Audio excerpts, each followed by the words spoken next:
আমার যেদিন জন্ম হয় তার ঠিক আগের দিন আমার আব্বা মারা যান। সময়টা 1998 সাল। আমার আম্মার বয়স তখন মাত্র 15।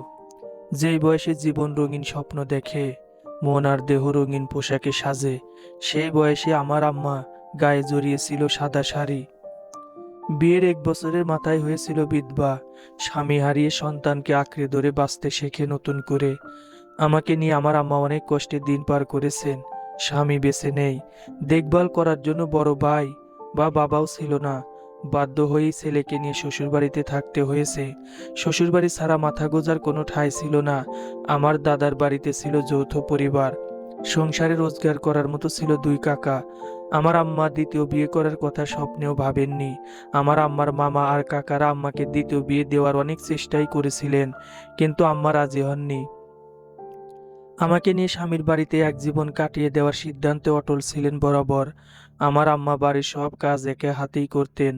আমাকে দুটো ভালো মন্দ খাবার খাওয়াতে আম্মা অনেক পরিশ্রম করতেন।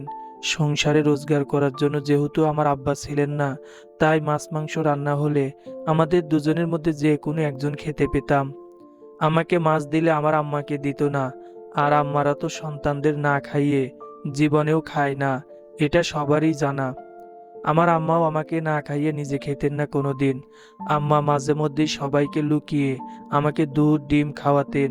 বলতেন, বাচ্চা, কাউরে কইও না তুমি দুধ ডিম খাইছো।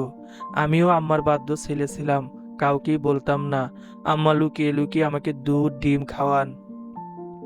জ্যৈষ্ঠ মাসের কাঠফাটা রোদে একা একা ধান শুকাতেন আমার আম্মা। আমার 2 কাকি দাদি ফুপু ছায়ায় বসে থাকতেন। ধানের সিজন আসলে আমার আম্মার চেহারার দিকে তাকানো যেত না। কাজ করতে করতে রোদে পুড়ে আর খাওয়ায় শুকিয়ে যেতেন। তখন আমি ছোট থাকলেও চোখে দেখা ঘটনাগুলি স্পষ্ট মনে আছে এখনো। ওই দিনটা শনিবার ছিল।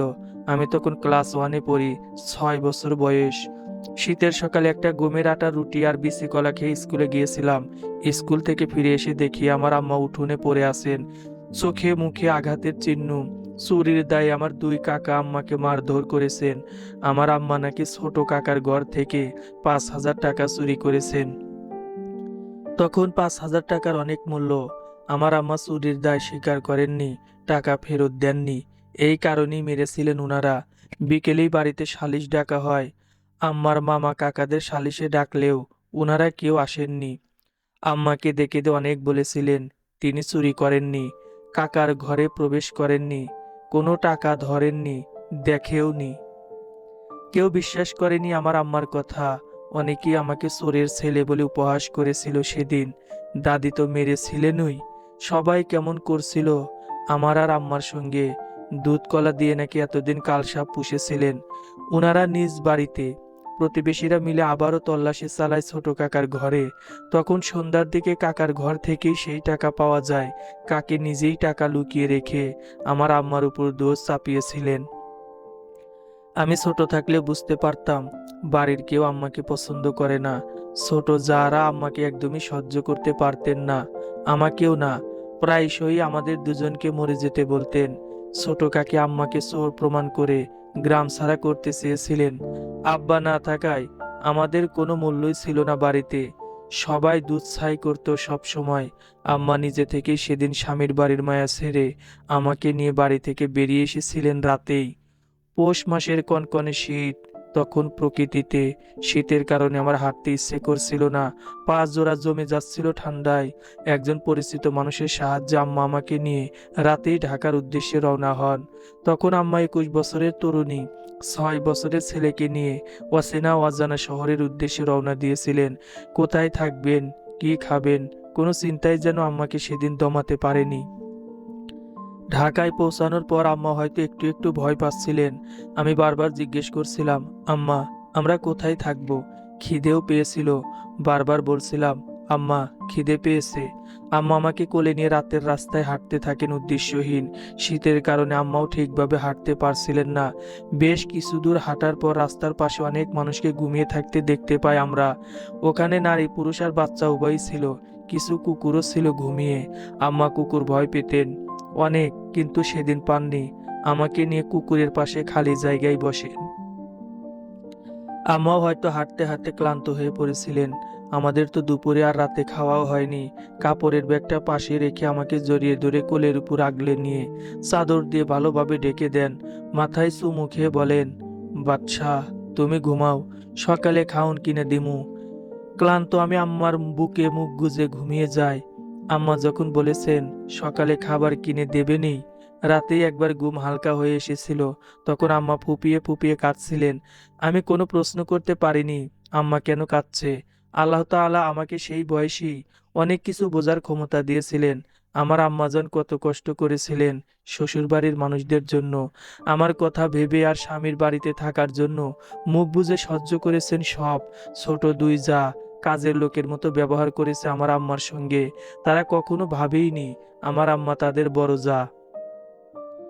আমার আম্মাজান আমাকে খাওয়াতে পরাতে বড় করতে লোকের বাড়িতে বুয়ার কাজ করেছেন, ইট ভেঙেছেন, বিভিন্ন প্রতিষ্ঠানে পরিচ্ছন্ন কর্মীর কাজ করেছেন। অসুস্থ অবস্থায় বিশ্রাম নেননি কোনোদিন। তীব্র জ্বর নিয়েও কাজ করেছেন। রোদ বৃষ্টি ঝড় অসুস্থতা কোনো কিছুই আমার আম্মাজানকে কাবু করতে সক্ষম হয়নি কোনোদিন। আমি শত শত রাতে ঘুম থেকে জেগে আশেপাশে আম্মাকে খুঁজলে দেখেছি আম্মাজান তাহাজ্জুদের নামাজ আদায় করছেন বা আদায় করে উবু হয়ে ফুপিয়ে ফুপিয়ে কাঁদছেন। আমি আম্মাকে ডাকলে আম্মা উঠে এসে আমাকে জড়িয়ে ধরে ঘুম পাড়ানোর চেষ্টা করতেন। আম্মা মাঝে মধ্যেই আমাকে বলতেন, বাচ্চা, কোনোদিন মিছা কথা কইও না, কাউরে মিছা অপবাদ দিও না, সব সময় সত্যি কথা কইবা, সৎ পথে চলবা।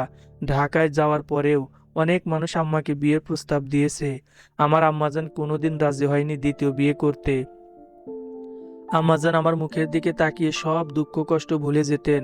সারা দিনের পরিশ্রম শেষে আমাকে দেখে আমার মুখের দিকে তাকিয়ে হাসতেন, আমাকে জড়িয়ে ধরে নিজের ক্লান্তি দূর করতেন। আমি বলতাম, আম্মা, এত কাজ করতে তোমার কষ্ট হয় না? আম্মাজান হাসতেন, বলতেন, না, কষ্ট হয় না। সন্তানরা যখন ছোট থাকে তখন আম্মাদের কষ্ট হয় না। কষ্ট হয় সন্তানরা বড় হয়ে যখন আম্মাদের ভুলে যায়। কথা বলার এই পর্যায়ে এসে পরের কথাগুলো বলতে দীর্ঘ বিরতি নেই বাদশা। বাদশার ফর্সা চেহারা লাল হয়ে আছে, চোখ দুটোতে জমে আছে রক্ত, চোয়াল শক্ত, চোখ দুটো পানিতে টয়টুম্বুর। কথাগুলো বলতে গিয়ে অনেকবার কণ্ঠস্বর কেঁপে কেঁপে উঠেছে। টিস্যু পেপার নিয়ে চোখের পানি মুছে সামনে আর আশেপাশে বসে থাকা সকলের দিকে তাকায়। সবাই ওর মুখের দিকে তাকিয়ে আছে পরের কথাগুলো শোনার আগ্রহে। শুধু একজন বাদে, সে মাথা নিচু করে বসে আছে সকলের মধ্যে। বাদশা কিছুক্ষণ পলকহীন তাকিয়ে থাকে মাথা নিচু করে বসে থাকা রমণীর দিকে, যেই রমণীকে বাদশা জায়গা দিয়েছিল নিজের জীবনে। মায়ের পর ভালোবেসেছিল এই নারীকে, যার হাত ধরে পার করতে চেয়েছিল পুরোটা জীবন, যার সঙ্গ চেয়েছিল মৃত্যুর আগ মুহূর্ত পর্যন্ত। বাদশা শ্বশুরের দিকে তাকায়, ধীর স্বরে বলে, আমি যেই মায়ের রক্ত পানি করে ইনকাম করা টাকায় খেয়ে পড়ে এত বড় হয়েছি, এখন আমি সেই মায়ের বুকে কিভাবে লাথি দেব? এটা সম্ভব? আপনারাই বলুন। সবাই চুপ করে থাকে। বাদশা ওর স্ত্রী রিনির দিকে তাকিয়ে বলে, রিনিকে আমি ভালোবেসে বিয়ে করেছিলাম। ওর সঙ্গে সম্পর্কে জড়ানোর আগেই আমি আমার আম্মার সম্পর্কে ওকে বলেছিলাম, আমি আমার আম্মাকে কোনোদিন আমার কাজ ছাড়া করব না। আম্মা যতদিন দুনিয়ায় আছেন আমার সঙ্গেই থাকবেন। ও বলেছিল আম্মাকে নিয়ে ওর কোনো সমস্যা নেই, কিন্তু বিয়ের বছর পেরোনোর আগেই আম্মাকে নিয়ে ওর হাজারটা সমস্যা তৈরি হয়ে যায়। আমি আপনাদের বলেছিলাম ওকে বোঝানোর জন্য, আপনারা কি বুঝিয়েছেন আমি জানি না। ওকে আমি ছোট একটা বাচ্চার মতো করে বুঝিয়েছি, হাত ধরে মাথায় হাত বুলিয়ে কতভাবে বুঝিয়েছি হিসেব নেই। ও কোনো বুঝ মানেনি। ওর একটাই কথা, তোমার মাকে বৃদ্ধাশ্রমে রেখে আসো, নয়তো অন্য কোথাও রেখে আসো, আমি ওনার সঙ্গে থাকতে পারবো না। ও কতবার আমার আম্মাকে অপমান করেছে হিসেব নেই। আম্মা কোনোদিন আমাকে ওর নামে কিছু বলেনি।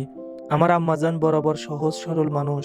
আমাকে খাওয়ানো পরানো ভালো রাখা আর বড় করা ছাড়া ওনার কোনো স্বপ্ন ছিল না। রিনি প্রায় সময় আমার আম্মাজানের ত্বক আর গায়ের রং নিয়ে কথা বলে, নাক ছিটকায়, ওর ফ্রেন্ডদের সামনে ছোট করে কথা বলে। আমার আম্মাজান যদি ওর মতো মাসে মাসে পার্লারে যেতেন, নিয়মিত রূপচর্চা করতেন, কোনো কাজ না করে পায়ের উপর পা তুলে বসে থাকতেন, তাহলে ওর চেয়ে শত গুণ সুন্দরী থাকতেন এখনো। আমার আম্মা বয়সের ভারে নুয়ে পড়েননি, খেয়ে না খেয়ে কাজ করতে করতে এমন হয়েছেন। আমি যেদিন আম্মাকে বলেছিলাম আমি একটা মেয়েকে ভালোবাসি, ওকে বিয়ে করতে চাই, আম্মা বলেছিলেন, তুমি সংসার করবা, তুমি যারে পছন্দ করো তারই বিয়ে করো, আমার কোনো আপত্তি নাই। যেদিন বিয়ের ডেট ফিক্সড করতে এসেছিলাম, আম্মা রিনিকে দেখে টু শব্দও করেননি, একবারও বলেননি তুমি উজ্জ্বল ফর্সা হয়ে কেন এক শ্যাম বর্ণের মেয়েকে বিয়ে করবে। আমি যখন আম্মাকে জিজ্ঞেস করেছিলাম মেয়ে পছন্দ হয়েছে কিনা, আম্মা বলেছিলেন তুমি যারে পছন্দ করো আমার তারই পছন্দ। বিয়ের পর থেকে রিনির অভিযোগ শুরু, তোমার মা অশুদ্ধ ভাষায় কথা বলে, ক্লাস চেনে না, ফ্যাশন সেন্স নেই, কেমন সেজে থাকে, স্কিন কেমন, গাইয়া স্বভাব রয়ে গেছে এখনো। তোমার মাকে আমি আমার বন্ধুদের সামনে পরিচয় দিতে লজ্জা পাই।